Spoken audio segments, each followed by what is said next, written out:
Hello, everybody. Myself, Dr. Maliha Saman, a gentle dentist and a passionate early childhood educator with diploma in early childhood and Montessori education, alumni of AMI, member of IMTC.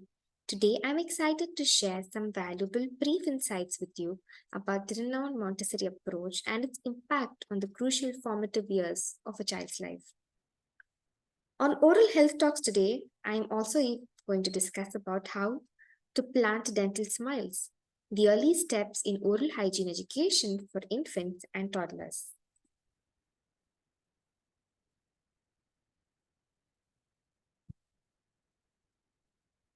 The early years are a crucial period of development where children build the foundation for future learning and social skills.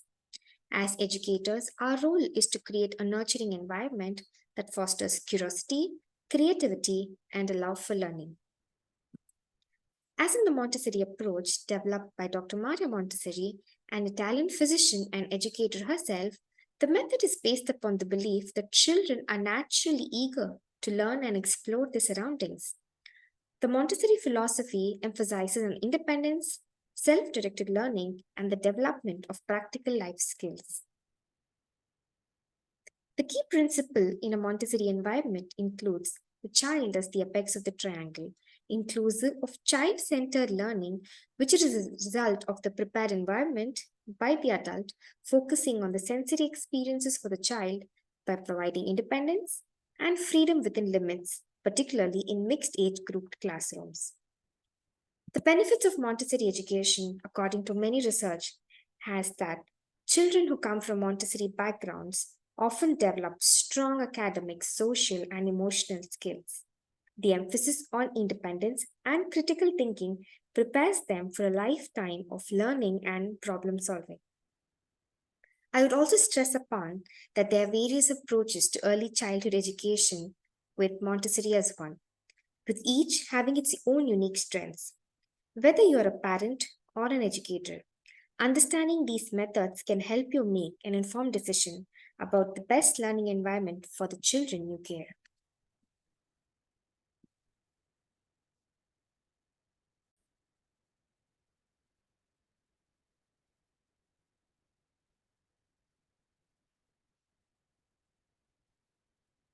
In today's talk, as mentioned, we'd be discussing about the early steps in oral hygiene education for infants and toddlers for parents and caretakers. In today's talk, I'd like to discuss the importance of oral care education for infants and young children, highlighting the potential long term consequences of neglecting oral health, such as compromised tooth development, crowding, malpositioned tooth, jaw growth issues, and so on. The significance of maintaining a healthy oral cavity from prenatal stages through early childhood is of utmost importance as it underscores the preventability of dental problems through routine oral care and regular dental checkups. The importance of establishing a basic oral health care routine during childhood is to install the long term healthy habits of oral hygiene. The simplicity of starting routines from day one and the positive impact that it's going to have being ingrained over time. It recognizes the human body's inclination towards routine and consistency as a powerful tool for maintaining focus and determination on long term oral health goals. So, getting on to the age wise maintenance of oral health, which actually starts prenatally, when the teeth structures begin to form at 3 months in utero, wherein the developing fetus starts the formation of tooth buds. So now you know when you exactly need to focus on your child's dental health as soon as you're expecting. Also, focusing on dental health of expectant mothers is to promote a healthy oral environment for the mother. Where research has been linked between poor oral hygiene and preterm, low term birth babies. Another known fact is the transmission of caries causing bacteria from the mother to the child. Thus, there needs to be a focus on maintaining oral hygiene, thus reducing the transmission and thereby decreased chances of caries in infants. By maintaining healthy oral cavity as an expectant mother, you are sowing the seeds for healthy oral cavity for your newborn child. Moms to be also should be more aware of the medications that they take prenatally, which have a direct influence on the developing tooth structures.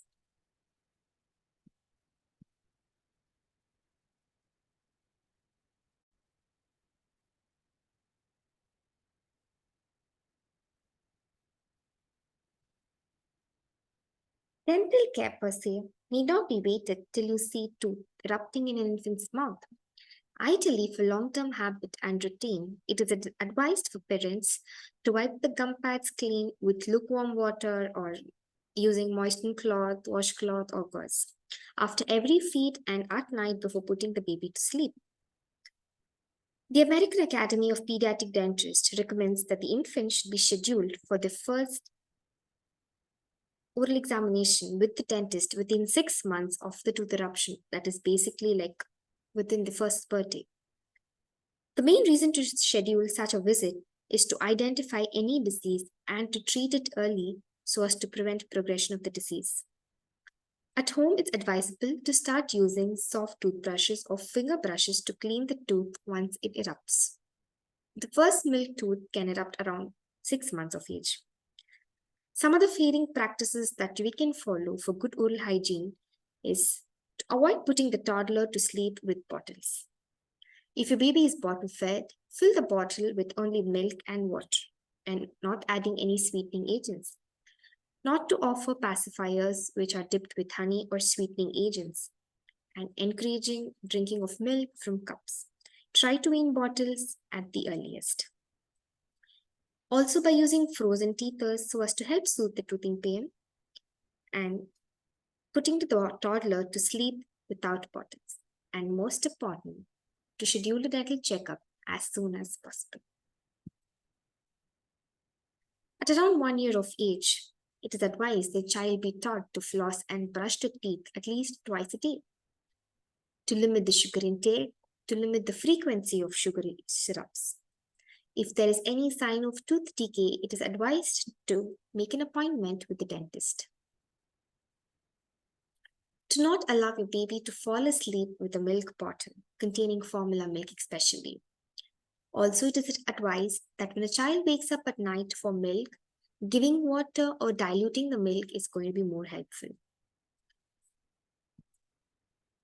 Children at around 2 years of age, young adults basically, they grow and it's more feasible for them to understand the concepts of dental hygiene.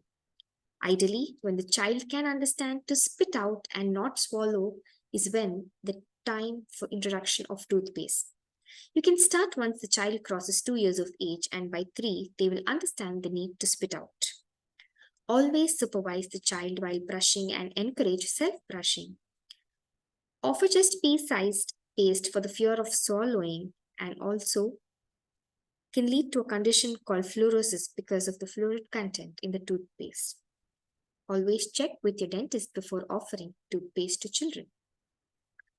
Brushing regularly after the first birthday is essential to help the toddler in developing a useful habit in the long run. Some factors to address if the child is not cooperative while brushing is first initially to talk to the child and alleviate his or her fears, addressing to his concern and trying to find an alternative approach. Maybe changing the toothpaste, the flavor of toothpaste, or model of toothbrushes can help. Using the right size of toothbrush, checking if there's any traumatic injury to the gums that is preventing the child from cooperating. Most important is not scaring the child with an upcoming dental visit and to role model. Stand by the side of the child and brush alongside. Model them to brush on all surface of the tooth, the front, the chewing surface, and the base, back. Also to motivate bedtime brushing as early as possible so that it forms a part of the routine. And motivate the child that continuous brushing will lead to a bright smile. To keep a track of all the different sucking habits the child can develop so as to refrain from any jaw development issues at later stage. And most important, try to schedule dental checkups regularly so the child is more aware and more motivated. Thus, by following some or all of these above mentioned factors, help you as a parent in starting a routine so as you can take care of the child's oral hygiene. I encourage new parents and caretakers to motivate and reinforce oral hygiene habits in their children, advocating for regular dental visits to identify and address any developmental delays or decay early on, thereby avoiding long term prolonged treatments. In a sense, the video is a call for action for parents to prioritize and actively participate in the oral health care of their children, fostering a routine that can contribute to a lifetime of healthy habits and well being. If you have any queries, you can ping down in the comment section. We shall get back to you. Have a good day. Thank you.